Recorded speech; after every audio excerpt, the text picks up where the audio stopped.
Samantala, inihahanda na ni Michelle ang higaan ni Prinsesa Raya habang nagmumuni-muni sa vanity table ang prinsesa. Nahanap na ba nilang nang himasok? Usisa pa ni Raya, tumingin sa kanya sa Michelle. Hindi pa. Mukhang magiging masama ang gabing ito. Sagot ng dalaga at lumabas na. Sigurado. Makahulog ang sabi pa ni Raya, kasabay ng pagkulog at pagkidlat sa labas. Nagmadaling kumilos si Javier at iniwan niya ang tiyuhin na abala pa rin sa pagsuri sa katawan ng lalaki.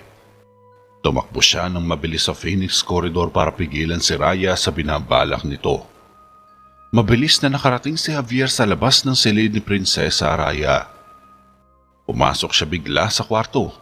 Natigilan agad si Raya nang maabutan siya ni Javier na sinusukbit ang marangyang punyal sa kanyang sinturon. Nakabihis si Raya ng isang makintab na pulang wardrobe, kung saan ito din ang eksaktong kasuotan nito nang makita siya ni Javier sa loob ng kuweba ng mga kristal. Anong ginagawa mo dito? Galit na tanong ni Raya habang nanlilisik ang mga mata nito. Pinadala ako ni Jericho para bantayan ka. Nag-aalala siya sa'yo dahil may taong pumasok kanina. Palusot ni Javier. Hindi kita kailangan. Pagtataboy ni Raya. Medyo mapilit siya eh. Sagot ni Javier. Sabay hinarangan si Raya na nagtatangkang lumabas. Gumawa naman ng paraan ng prinsesa para makalusot. Sinubukan nitong itulak si Javier ngunit nahuli ng binata ang braso ni Raya at hinawakan ng mahigpit. Medyo nasasaktan si Raya sa mahigpit na pagkakahawak ni Javier. Medyo hinihingal ito habang nagpupumiglas. Umalis ka sa harap ko! Biglang sumigaw si Raya kasabay ng pagniningning ng mga mata. Tumalsik si Javier patungo sa dingding. Natumba siya at nawalan ng malay. Lumapit si Raya kay Javier. May panunuyang tiningnan ang binata at sinilaban ng kortina. Mabilis na kumalat ang apoy sa paligid ni Javier. Nag-ayos ng sarili si Raya habang tumatapak na ang apoy malapit sa paanan ni Javier. Nakangiti itong lumabas ng kwarto. Iniwan niyang nakabulagta si Javier habang nilalamon na ng malaking apoy ang kalahati ng kanyang kwarto. Kaswal lang na naglakad si Raya sa koridor habang sinisiyat pa ng mga gwardya ang paligid ng kastilyo. Di kalaunan, nagising din si Javier at tiningnan niya ang paligid niya. Kinakain na ng apoy ang malaking bahagi ng kwarto. Biglang sumigaw ng malakas si Javier at mabilis na naapula ang apoy sa paligid niya. Tumayo siya kaagad at nagmamadaling lumabas ng kwarto. Tumakbo si Javier sa mahabang koridor na umaasang maabutan pa si Raya. Samantala nakapasok na si Prinsesa Raya sa silid ng kanyang ama. Dahan-dahan niyang isinara ang pinto ng kwarto. Dahan-dahan itong lumapit sa kama sabay tinitingnan ng may panlilisik ang amang natutulog. Binunot ni Raya ang punyal at nakahandang saksakin ng hari, ngunit biglang kumalabog ang pinto nang dumating si Javier. Nagtago ito sa likod ng kurtina at gamit ang natitirang lakas ay pinasabog niya ang bintana sa pamamagitan ng naninilaw na mga mata. Sa hindi malamang dahilan ay biglang sumabog ang bintana. Nagkapira-piraso ang mga salamin na siyang naghagis kay Raya patungo sa dingding. Nagising ang hari. Anong nangyayari? Tanong ni Haring Argo na gulat na gulat. Biglang tumayo si Raya. May sunog! Natatakot ako! Humakbang si Raya patungo sa kanyang ama. Sinipa niya sa sahig ang punyal papasok sa ilalim ng kama. Gusto kitang makasama. Ikaw lang ang taong alam kong poprotekta sa akin. Dagdag pa ni Raya. Nahabag naman si Haring Argo kaya niyakap nito si Raya. Tahimik na nanunuya si Javier sa likod ng kurtina. Maya-maya lamang ay napagdesisyonan din niyang lumabas ng silid matapos niyang mapigilan si Prinsesa Raya mula sa tangkang pagpaslang sa sariling ama. Iniligtas mo na naman ang buhay ng hari. Sambit ni Mang Rigor pagka-uwi sa bahay ni Javier. Magkaharap na nakaupo ang dalawa habang nag-uusap sa ilalim ng ilaw ng kandila. Kaya lang, akala ko kaya kong baguhin ang hinaharap. Sa halip na magbago, mukhang ako pang naging sanhi nito. Nangyari ang lahat ng ito dahil sa akin. Malungkot si Javier. Delikado ang ginawa mo. Kahit na sa isang taong kasing galing mo ay hindi yun magagawa. Pero tapos na ang lahat. May mas mahalaga pang bagay ang dapat nating alalahanin. Natatakot ako na baka alam ni Raya ang buong katotohanan. Wika pa ni Mang Rigor. Tungkol saan? Pagtataka naman ni Javier. Nalaman niya siguro na hindi si Athena ang kanyang ina. Iyon ang dahilan kung bakit nais niyang patayin si Argo. Dapat na mag-ingat si Prinsipe Jericho. Paliwanag ni Mang Rigor. Bakit naman? Tanong pa ni Javier. Dahil si Raya ay may duguring maharlika. Kapag namatay si Argo, si Jericho ang papalit dito. Ngunit ang batas ng trono ng Terraveda ay mapupunta lang sa lalaking panganay at tiyak na hindi iyon gugustuhin marinig ni Prinsesa Raya. Mahabang pahayag ng matanda na ikinagulat naman ni Javier. Dito niya na napagtagpi-tagpi ang lahat. Ngayon alam niya na kung bakit masugid pa rin sa pagpaslang si Raya sa kanyang ama. Nais nitong masolo ang trono at maipaghiganti ang tunay na ina. Tiyak na gagamitin ni Raya ang kapangyarihan ng mangkukulam na si Melissa para mas mapadali sa kanya ang pagkamit sa trono. Sa susunod na kabanata, nagdesisyon agad si Haring Argo na ipakasal si Jericho kay Prinsesa Amanda nang bumisita ito sa Terraveda kasama ang kanyang ama. Ngunit si Amanda ay hindi kaaya-ayang babae para kay Jericho at hindi siya ang mahal nito. Bukod rito, ang kanyang yaya na si Betilda ay matutoklasang nakikipagkasundo pala sa mga matatandang sidhe upang gamitin ang kasal ni Jericho para makuha ang Terraveda. Dahil dito, napilitang makipaglaban ni Javier at Mang Rigor kay Betilda upang mapalaya si Amanda na siyang ginawang alay sa mga sidhe. At upang maputol ang kasunduan ay dapat na magpasya si Jericho kung itutuloy ba niya ang kasal. Isang pasya ang ginawa ni Jericho para sa ikabubuti ng lahat at ganap na sumang-ayon rito si Amanda. 20 taon na ang nakakaraan mula sa malayong kanluran ng Arcasia ay makikitang nakatayo ang isang malaking kastilyo sa ibabaw ng burol. Napapalibutan ito ng matataas na puno sa paligid, mga lunti ang bulaklak na siyang nagpapaganda sa tanawin sa labas. Ang mga atip nito sa ibabaw ay kulay abo na mga may nakatirik na puting bandila sa tuktok bilang sagisag ng kaharian. Kaya naman, agaw pansin ito sa karamihan kapag napapadaan sila sa kastilyo. Punong-puno ang kastilyo ng mga naglalakihang tore at mga naggagandahang disenyo na nilikha ng isang tanyag na karpintero sa bayan. Sa kastilyong ito nakatira ang isang respetadong tao sa bayan at kilalang kaalyado ni Haring Argo na si Haring Bortok.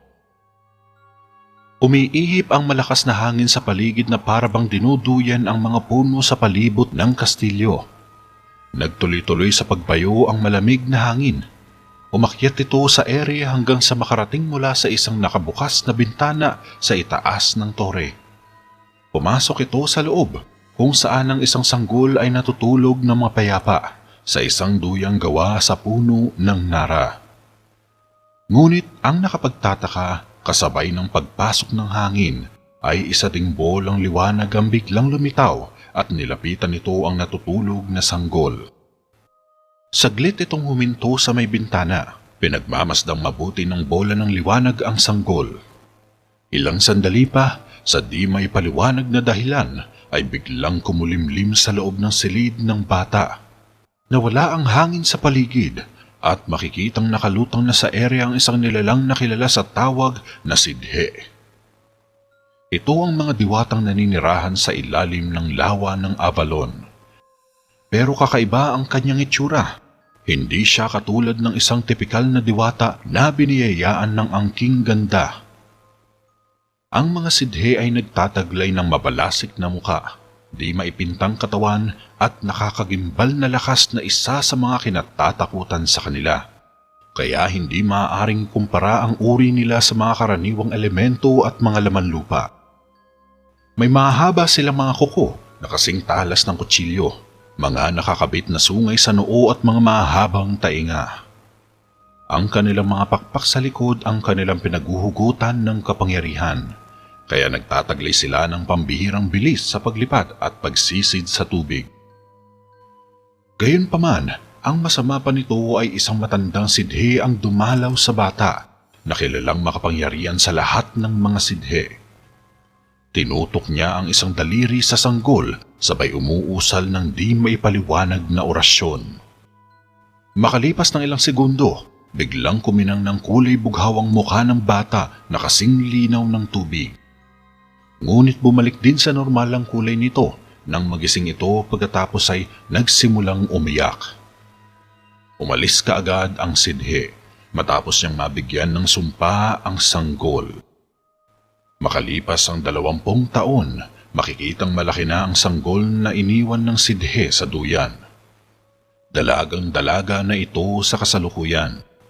May maganda itong hubog ng katawan, ngunit hindi gaanong katangkaran.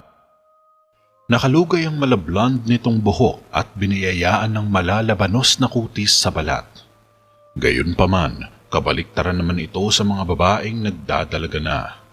Kakaiba siya kung kumilos. Naglalakad siya ng nakayapak sa loob ng kanyang kwarto habang suot-suot pa rin niya ang kanyang pantulog. Nagtungo siya sa salamin at parang batang sinuri ang kanyang nangingitim na mga ngipin. Saka umutot at ngumuya ng mansanas na nakabuka ang bibig. Lumabas siya ng kwarto nang mauliningan niyang dumating ang karwahe ng kanyang ama sa labas. Seryoso lang ang kanyang mukha nang bumaba siya sa drawbridge nang nakayapak habang nakapila ang mga gwardya sa paligid. Hindi umiimik ang mga ito habang dumadaan ang dalaga. Lumapit siya sa karwahe at binati ng halik ang kanyang ama nang ito ay bumaba. "O tara na, mauhuli na tayo." Nakangiting sabi sa kanya ng ama. "Mas lalo lang tayong mauhuli kung isasakay mo ako sa bagay na yan." Parang diring-diri ang dalaga nang itinuro niya ang karwahe. "Nais ko lamang na makita kanila tulad ng isang kagalang-galang na prinsesa." Sagot ng matanda, ngunit umiling lang ang dalaga. "Di masaya dyan." Sabay kain ng mansanas. "Masaya? Sinong nagsabing anumang bagay tungkol sa kasiyahan, Amanda? Ang tiyak na hindi masaya ang paghabol sa'yo." "Sinubukan ko siyang habulin, mahal na Bortok. Pero hindi ko po siya naabutan." Taghoy ni Betilda habang hinihingal na lumalapit sa mag-ama. Si Betilda ay ang yaya ni Amanda. Lumaki ang prinsesa sa pangangalaga niya. Matanda na ito at may kalakihan ang katawan. Medyo masiba itong kumain, kaya nahihirapan itong gumalaw dahil sa kanyang katabaan. Para itong pakwan na tumatalbog-talbog habang nakikipaghabulan kay Amanda. Bahagyang napangiti ang hari. "Sigurado ako, Betilda." Sang-ayon pa ni Haring Bortok kay Betilda. May panunuyang tiningnan ni Prinsesa Amanda ang kanyang yaya. Ilang sandali pa ay iniligay ni Betilda ang 2 pares ng sandalyas sa harap ni Amanda. Napatingin ang prinsesa sa kanyang ama, subalit tumangulang si Haring Bortok kay Amanda sabay ngiti. "Sige na." Sundot naman ni Betilda. Halos malaglag ang panga ni Amanda nang isuot niya ang mga sandalyas. Masikip ito, kaya medyo masakit sa paa. Napangiwi si Amanda. Sinubukang idiin ni Amanda ang mga paa niya sa sandalyas. Pumasok naman ito, ngunit nahihirapan siyang maglakad dahil hindi siya sanay magsuot ng ganitong sapatos. Mahusay! Komento pa ni Betilda. Mahusay saan? Tiyak na hindi ito magiging maganda. Masungit na sagot ni Amanda. Amanda! Sambit ni Betilda, sabay pinandilatan ng mga mata si Amanda. Hindi na nagsalita pa si Amanda. Pumasok na lang ito sa karwahe at sumunod sa kanya sina Betilda at Haring Bortok. Sa isang kumpas ng kamay ni Haring Bortok ay pinaandar na ang karwahe habang nakasunod sa likuran ang mga kawal ng hari. Gwardyado sila sa kanilang paglalakbay. Armado ang mga kawal ng mga matataas na uri ng sandata. Nagsimulang maglakbay ang grupo patungong silangan at sa loob lamang ng 3 araw ay nakarating din sila sa Terraveda. Opisyal silang sinalubong ng mga kabalyero ni Haring Argo pagdating nila sa main square. Samantala, pumasok sa throne room si Jericho na nakabihis na ng royal robe at suot ang maliit na korona. Nakasunod sa kanya si Javier na nasisiyahan sa sabay-sabay na pagyukod ng mga maharlika na nakahilera sa paligid nila. Masayang binabati ng mga ito si Prinsipe Jericho habang lumalapit kay Haring Argo na kanina pa nakatayo sa harap ng trono. Nakasuot din ito ng magarang roba at korona para sa pagsalubong sa mga bisita. Ito ay kapanapanabik na araw, Jericho. Ani ni Haring Argo nang makalapit ang anak niya. Ang pagdating ni Haring Bortok ang madalas mong nababanggit nito mga nakaraang araw. Sagot naman ni Prinsipe Jericho. At si Prinsesa Amanda. Sambit ng hari. Oo, maiksing sabi ni Jericho. Narinig ko may natatangi siyang ganda. Sundot pa ni Haring Argo. Talaga? Tila hindi interesado si Jericho. Oo, maganda. Kaakit-akit, palabiro, madiskarte. Paglalarawan pa ni Haring Argo kay Prinsesa Amanda habang ito ay nakangiti. Madiskarte? Nag-roll lang ang mata ni Jericho. Lagi kong iniisip, at lagi naman nating iniisip yun. Ibig kong sabihin si Haring Bortok at ang sarili ko. Pareho tayong 3. Madiskarte ka, yan ang tingin niya sa'yo. Hindi si Prinsesa Amanda ang tinutukoy ko. Paglilinaw ng hari. Mahusay ba talaga siya? Tanong ni Jericho na ang tinutukoy ay si Haring Bortok.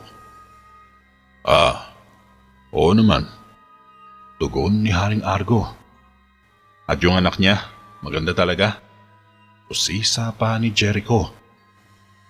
Di agad nakasagot si Haring Argo nang biglang bumukas ang mga pinto ng throne room. Napatingin ang mag-amang maharlika sa dulo ng pinto nang pumasok sina Haring Bortok kasama si Prinsesa Amanda at ang yayang si Betilda. Mabilis na napabaling ng tingin si Prinsipe Jericho sa kanyang ama. Ano ang ibig mong sabihin nito? Pagtataka ni Jericho. Medyo naguguluhan ito sa nangyayari. Si Haring Bortok ay seryosong kaalyansa. Ang lakas ng naturang kakampi ay hindi maaaring maliitin inuman. Tugon ni Haring Argo. Mangyaring ipaliwanag mo nga sa akin ang ibig mong sabihin. May magaganap bang digmaan? Naguguluhan pa rin si Jericho. Hindi. Ang ibig kong sabihin ay gera tungkol sa pag-ibig. Nakangiting sabi ni Haring Argo. Pag-ibig? Napataas ng kilay si Jericho. Hindi pag-ibig. Ang pag-ibig ay walang kinalaman dito. Ngunit ang iba pang layunin ay nakasaad na sa inyo.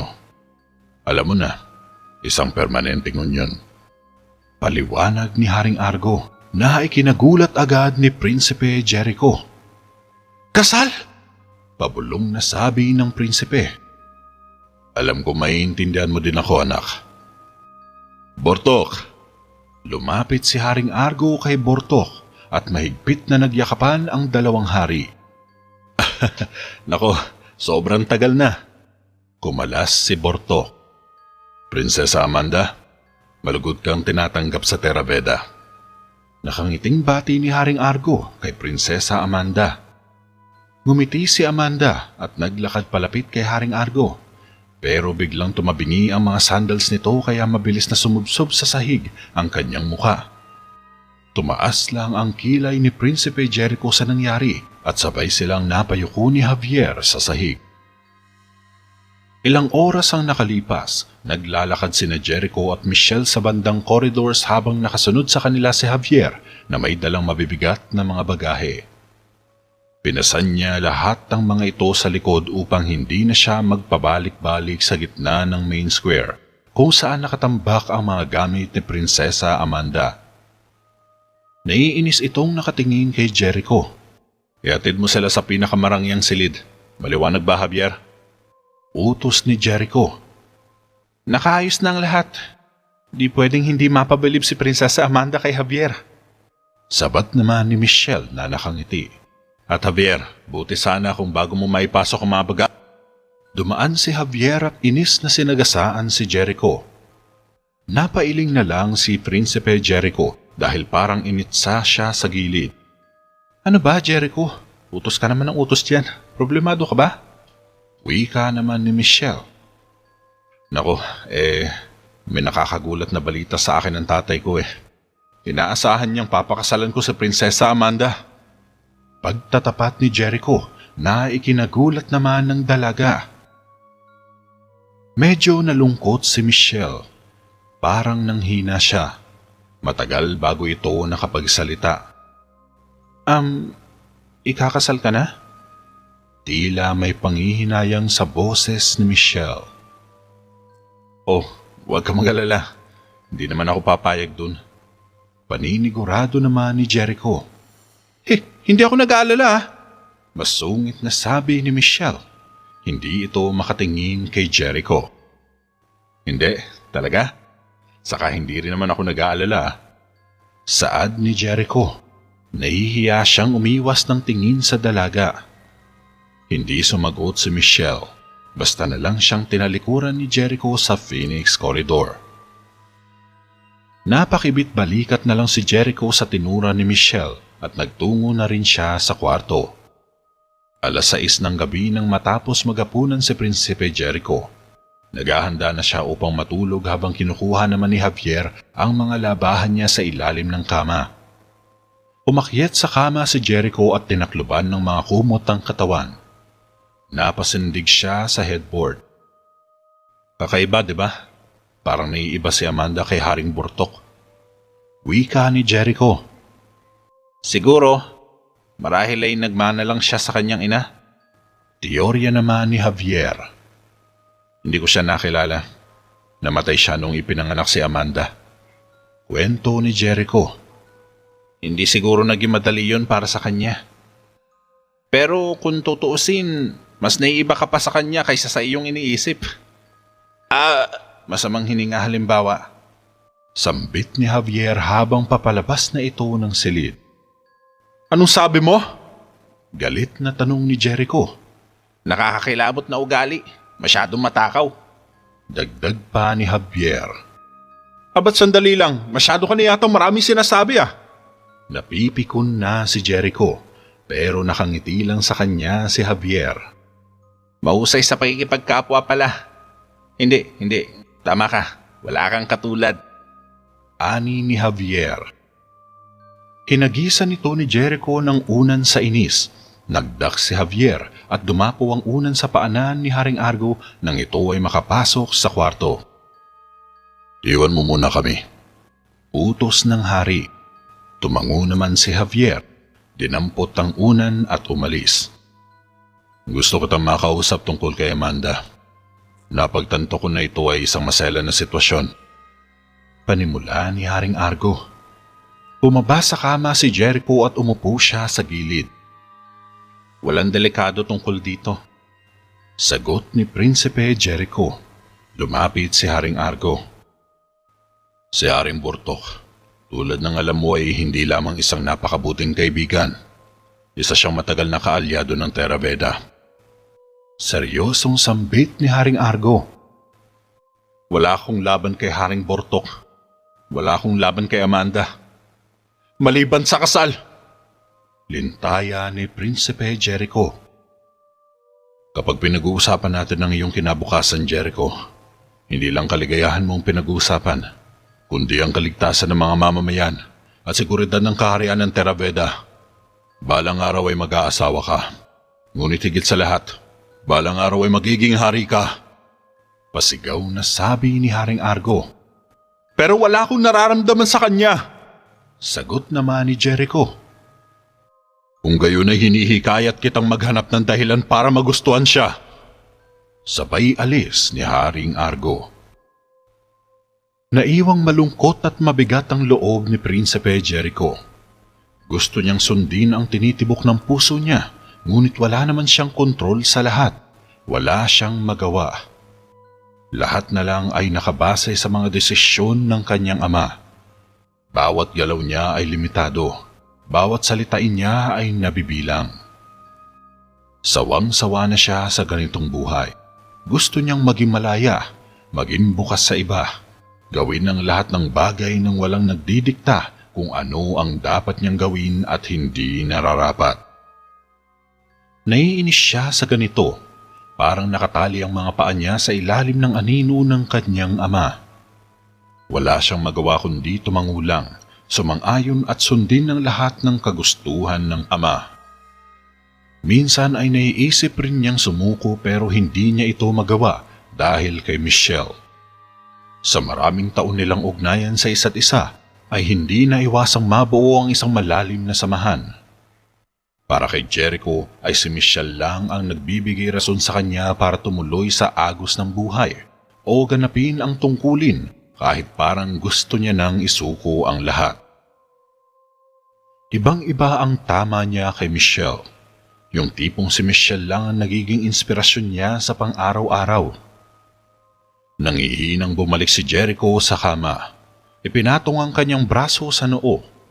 Sandaling nag-isip at hinayaang lamunin ng antok ang malungkot niyang puso hanggang sa hindi niya na namalayan na nakatulog na pala siya. Samantala, sa kabilang dako ng kastilyo, makikitang umiiyak si Prinsesa Amanda sa gitna ng kanyang pagtulog. Narinig siya ni Betilda. Pumasok ito agad para sa klolohan ng alaga. Pakibot-kibot sa kama ang katawan ni Amanda na parang bulati. Hindi ito mapakali habang nananatiling nakapikit ang mga mata. Nagmamadaling isinara ni Betilda ang pinto. Lumapit siya sa kama at tumayo sa dulo nito. Andito na ako, alaga ko. Shh, shh, shh. Pinakalma ni Betilda si Amanda pero patuloy pa rin ito sa pag-iyak. Lumapit si Betilda sa tabi ng alaga. Sa lalong madaling panahon ng lahat na ito ay lilipas din. Bumunot si Betilda ng pixie dust at winisik-wisik niya ito sa noo ng dalaga. Ilang sandali lamang ay biglang lumantad ang sidhe sa mukha ni Amanda bago tuluyang kumalma. Kinumutan ni Betilda si Amanda nang tumigil ito sa pag-iyak at lumabas agad siya ng silid. Nagpas siyang lumabas si Betilda ng Terraveda sa kalagitnaan ng gabi. Mabilis niyang sinuong ang madilim at masukal na kakahuyan. Sa may pangpang ng lawa napahinto si Betilda. Sa lawa kung saan naninirahan ang mga mababalagsik na diwata. Naglakas loob na magpunta mag-isa si Betilda sa lugar para makipag-usap sa mga sidhe at para muling makipagkasundo. Humahangin ng malakas nang makarating siya sa lawa. Animoy binabayo ng malakas na bagyo ang mga puno at damo sa paligid sa lakas ng hangin. Habang nakatayo si Betilda sa harap ng lawa ay umusal siya ng makalumang spell para akiting lumabas ang mga nilalang na nakatira sa ilalim ng tubig. Maya-maya pa ay biglang lumitaw ang mga sidhe mula sa ilalim ng lawa. Nagpaikot-ikot ang tila mga bolang liwanag sa hangin na parang naglalaro lang. Sinubukan itong sundan ng mga mata ni Betilda pero hindi niya sila makita sa bilis ng kanilang mga kilos at galaw. Dahil dito, binago ni Betilda ang kanyang itsura para makita ng malinaw ang mga diwatang sidhe. Sa isang kumpas ng kamay ay mabilis na humaba ang ilong at taenga ni Betilda. Maging ang mga kuko niya ay humaba rin na kasing talas ng isang kutsilyo. Nagsimulang namula ang buong katawan ni Betilda na parang bubble gum nang tinubuan siya ng mga may itim at hugis bilog na paltos sa balat. Lumitaw ang matutulis na mga ngipin nang ngumiti si Betilda sa mga bolang liwanag. Pinatalas niya agad ang mga mata. Nanilaw ito at mabilis na tumigil ang oras sa paligid niya nang biglang mag-slow motion ang lahat. Sa isang iglap ay malinaw niya nang nakikita ang mga sidhe. Isang matandang sidhe ang lumapit kay Betilda. Taos puso akong umaasa na dadalhan mo ko na magandang balita. Wika ng sidhe. Ang mga hari ay nagtutuon na para sa usaping iyon. Sagot naman ni Betilda. Naghintay kami ng maraming taon para sa sandaling ito. Saad ng sidhe. Sandali na lang, Panginoon, at matutupad na ang iyong mga pangarap. Lubos akong natutuwa dahil kayo po ay naging matyaga, kagalang-galang na kamahalan. Ani ni Betilda. At ang babae? Tanong ng sidhe. Wala pa rin itong ideya na may isang diwatang nakatira sa loob niya. Nakangiting tugon ni Betilda. Ngunit hindi yun mangyayari hanggat hindi natatapos ang kasal niya kay Edward. Medyo galit na sabi ng sidhe. Malapit na itong matupad. Pangako ko. Pagkatapos ng kasal ay magkakaroon ka ng mga bagay na gusto mo at maibibilang mo na rin ang iyong sarili sa Terabeda. Magkakaroon ka na ng sariling katawan. Sabay hagik-hik ni Betilda. Kinabukasan, inihahanda na ni Jericho ang kabayo niya para samahan si Amanda na libutin ang magagandang lugar at tanawin sa labas ng Terabeda. Nasa tabi lang niya si Javier habang inaayos din niya ang kanyang kabayo para i-guide niya ang dalawa sa pamamasyal. Dumating si Prinsesa Amanda na nakabihis ng isang mahabang dilaw na gown sabay lapit sa kabayo ni Prinsipe Jericho na nakatulala lang. Eto, dito ka na sumakay. Inakay ni Jericho ang isa pang kabayo kay Prinsesa Amanda. Oh, pakiusap. Ito'y isang bagay na sanay na akong gawin. Sumakay si Amanda at hinataw niya ang kabayo sa pagtakbo. Napanganga na lang sina Javier at Jericho sa mabilis na pangyayari hanggang sa mapagtanto ni Jericho na kailangan niya palang sundan si Amanda. Nagmamadaling sumakay si Jericho sa kabayo niya at sinundan kaagad si Amanda habang tumatakbo palabas ng Terabeda. Mabilis magpatakbo ng kabayo si Amanda kaya hindi ito malapitan ni Jericho. Nakabuntot lang siya sa likuran ni Amanda habang todo hataw pa rin ito sa pagtatakbo ng kabayo na parang isang nangangarerang hinete. Daan-daan naman! Sigaw ni Jericho. Wala nang pagkakataong huminto! Sagot naman ni Amanda. Ngumiti lang si Jericho. Patuloy na pinapatakbo ni Amanda ang kabayo sa masukal na kagubatan, paliko-liko at kung saan-saan na siya lumulusot sa mga puno sa kakahuyan. Nababahala na tuloy si Jericho kay Amanda habang ito ay kanyang sinusundan dahil baka lumampas na sa safety perimeter ng Terabeda si Amanda, kung saan ay nasa kabilang ibayo lang ng teritoryo ang mga tulisan. 5 metro lamang ang distansya ng dalawa sa isa't isa, subalit nagugulat pa rin si Jericho sa bilis ng pagpapatakbo ni Amanda. Sa tanang ng buhay niya ay ngayon pa lang siya nakakita ng babaeng mahusay sa pangangabayo. Mahusay ang paghawak nito ng kabayo. Sakto ang kanyang balanse. Maingat sa paghataw at tansyang-tansya ang bilis sa pagpapatakbo. Talagang napabilib si Jericho sa husay ni Amanda dahil halos makalaglag pa nga ang balancing skills niya. Hindi pa rin ito nauhulog kahit sing bilis ng Jaguar ang takbo niya. Ngayon pa lang naengkwentro ni Jericho ang babaeng magpapataob sa kanya sa karera ng kabayo sa buong buhay niya.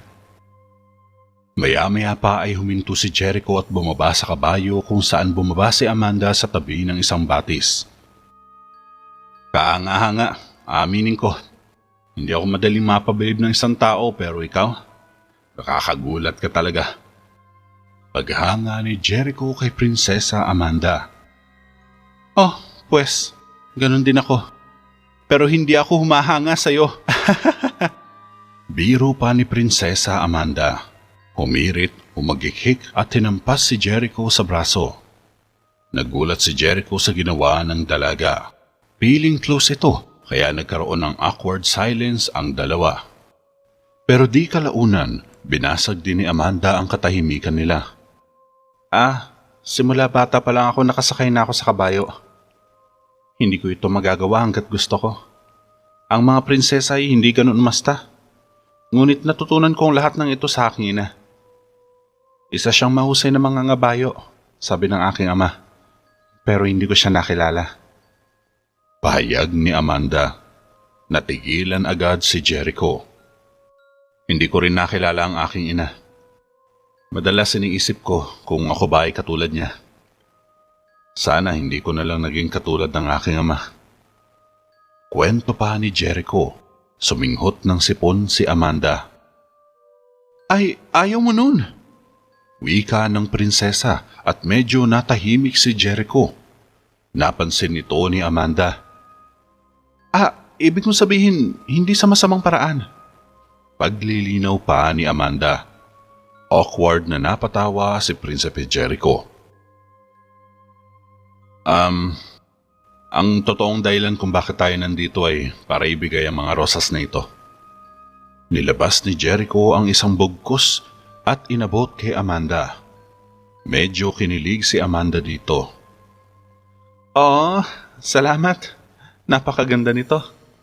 Sininghot ni Amanda ang rosas ngunit pumasok ang isang petal sa ilong niya kaya napabahing ito kay Jericho. Humingi ng pasensya ang dalaga subalit ngumiti lang si Jericho. Dumating bigla si Javier. Dito na ba ako magtatayo? Tanong ng binata. Javier, bakit ang bagal mo? Sermon ni Jericho. Nagshrug lang ang balikat ni Javier. Sumunod ka kaagad. Dugtong pa ng prinsipe. Tumangulang si Javier. Kinuha niya ang mga basket sa likod ng kabayo at dinala ito sa tabi. Nilapag niya sa lupa ang mahabang kumot at hinanda niya na ang pagsasaluhan ng dalawa. Napakabilis mo kasing tumakbo. Akala mo manghangaso. Mahinang sabi ni Javier. Walang may gustong manghuli ngayon ng bakya, Javier. Tugon naman ni Prinsipe Jericho. Wala, syempre. Sabay iling ni Javier. Lumipas ang ilang oras ng pamamasyal ay nagpasyang bumalik sina Jericho sa kastilyo. Mataas na ang sikat ng araw nang dumating sila sa Terabeda. Huminto sila sa main square nang salubungin sila ng dalawang gwardya. Sabay na bumaba sina Amanda at Jericho. Kinuha naman ng mga kawalang kabayo nila para dalhin sa kwadra. Salamat. Nagkaroon ako ng magandang oras dahil sa'yo. Pasasalamat ni Prinsesa Amanda. Ako rin. Sagot ni Jericho. Nagulat siya sa ginawa ni Amanda. Awkward na niyakap ni Amanda si Jericho. Napatingin sa paligid si Jericho at nahihiyang kumalas kay Amanda. Sana makapasyal tayo sa susunod. Umalis si Amanda. Tumabi naman si Javier kay Jericho. Sana nga. Umakyat si Prinsesa Amanda pero natapilok ito sa pangatlong baitang ng hagdan. Lalapit sana si Jericho subalit tumayo agad si Amanda at bahagyang ngumiti kay Jericho bago umakyat ng hagdan. Napailing na lang si Javier. Kakaiba talaga siya. Saad ni Javier. Kahit ngayon lang, Javier, sumasangayon ako sa'yo. Sagot naman ni Jericho. Sumapit ang gabi, nagpasyang maghanda ng piging si Haring Argo sa palasyo para i-celebrate ng maaga ang permanenteng unyon nila Jericho at Amanda.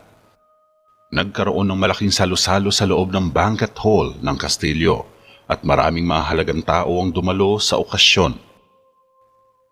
Tumayo si Jericho sa likod ng upuan nang dumating si Prinsesa Amanda. Hinila niya ang isang upuan sa tabi niya at hinintay na maupo si Amanda bago siya bumalik sa upuan niya. Malaking okasyon ito. Ito ang kauna-unahan na magsasama ang ating pamilya. Katunayan, Ang unyo na ito ay magpapatibay sa matagal ng hindi opisyal na alyansa sa pagitan ng ating mga kaharian. Wika ni Haring Argo kay Haring Bortok. Ito ay magbibigay sa atin ng malaking kasiyahan. Tinitiyak ko sa iyo, ang puso ko ay nakasalalay sa iyo. Kung tungkol sa kanilang mga puso, sino makapagsasabi? Sagot ni Haring Bortok. Hindi na mahalaga iyon. Ang mga usapin pa rin ng estado ang mangunguna sa damdamin. Alam iyon ni Jericho. Sigurado akong ganun din si Amanda. Tura ni Haring Argo. Samantala, habang abala ang lahat ay makikita sa sulok na pinagmamasdan ni Betilda si Mang Rigor na nakaupo sa kabilang bahagi ng mesa. Napansin siya nito, kaya kinindatan niya ng bahagya si Mang Rigor. Napaiwas ng tingin ng matanda sabay napabis mode. Tumayo si Betilda at nagpa siyang lumipat sa tabi ni Mang Rigor. Pwede ba ako umupo dito? Parang iniiwasan mo kasi ako eh. Nakangiting wika ni Betilda na natitipuhan pa si Mang Rigor. Nako, hindi. Di na kasi ganun katalas ang paningin ko. Palusot ng matanda. Kaya nga naisipan kong lumapit. Mas maganda kung magkatabi tayo, di ba? Sabay hagik-hik ni Betilda. Napatawa na lang si Mang Rigor ngunit halatang hindi ito komportable. Masaya ka na ba? Tanong pa ng matanda. Ay, oo naman. Isang napakagandang gabi para sa akin ito. Sagot ni Betilda. Umikot lang ang mga mata ni Mang Rigor. Samantala, kumakain naman si Amanda ng mahulog ang pirasong karne sa damit niya. Kinuha niya ito at kinain habang nakatingin sa kanya sina Prinsesa Raya, Jericho at Michelle. Sandaling natigilan si Amanda sa pagkain. Suminok ito. Parang meron, medyo, yung basong yun. Anong meron sa basong yun? Hindi makapagsalita ng maayos si Amanda nang abutin niya ang baso. Patuloy siyang sumisinok. Di tuloy mapigilan ni Javier na mapahagik-hik sa sulok. Nagkatinginan na lang sina Michelle at Jericho. Bahagyang pinisil ni Michelle ang balikat ni Prinsipe Jericho bago ito umalis. 10:00 na ng gabi nang matapos ang malaking pagdiriwang. Naging masaya ang lahat sa naturang piging maliban kay Amanda na kasalukuyang hinahaplos ni Betilda ang buhok niya habang naupo siya sa table mirror. Sa palagay ko, maayos naman yun, di ba? Sabi ni Amanda habang nakaharap sa salamin. Hindi siya makamove on sa nangyari kanina. Masyadong masagwa ang ginawa niya. Alam niyang nakakahiya iyon para sa isang prinsesang katulad niya, pero hindi niya talaga maintindihan ng sarili kung bakit nangyayari ito. Pakiramdam niya ay may kumokontrol sa katawan niya nang hindi niya maipaliwanag. Oh, alaga ko. Magiging ayos din ang lahat. Maniwala ka. Sagot naman ni Betilda. Sa tingin ko ay dapat ko nang bawasan ang mga aksyon ko. Hindi talaga ako perpektong prinsesa, di ba? Malungkot na wika ni Amanda. Oh, mahal kong Amanda. At anong ibig sabihin ng pagiging perpektong prinsesa? Napakasagwa ng pakinggan. May angking kang talino, iha. Yun ang wala sa ibang prinsesa. Kung may utak si Prinsipe Jericho, malalaman niya iyon. Pero kung wala siyang utak, pwede mong gamitin ito para mapasunod siya. Sabay tawa ni Betilda. Nais kong gawin ang tungkuling ito para sa kapakanan ni Ama. Alam ko kung gaano ito kahalaga sa kanya at iginagalang ko ang kanyang desisyon. Huwag mo ipaalam na sinabi ko ang bagay na ito sa iyo, ah. Saad ni Amanda. Hindi ko ito sasabihin. At pinakamahusay na itago mo ang iyong mga pagdududa sa iyong sarili. Ito ang panahong mapanganib. Ang pagpapakasal sa isang mondragon ay magsisiguro sa iyong kinabukasan. Mahabang lintaya ni Betilda. Sa mga sinabi ng yaya ay gumaan sandali ang pakiramdam ni Amanda. Tama ka. Sang-ayon pa ni Amanda. Heto, Alam kong ito ang magpapasaya sa'yo, kaya dinalan kita nito. Binigay ni Betilda kay Amanda ang isang kahon na may maliit na palaka sa loob. Binuhos ni Betilda ang palaka at sinalo naman ng mga palad ni Amanda. Ang ating munting sekreto. Nakangising kinakain ni Amanda ang buhay na palaka. Napaka-espesyal mo. Maniwala ka sa akin, alam ko. Wika ni Betilda habang hinihimas ang nakalugay na mahabang buhok ni Amanda.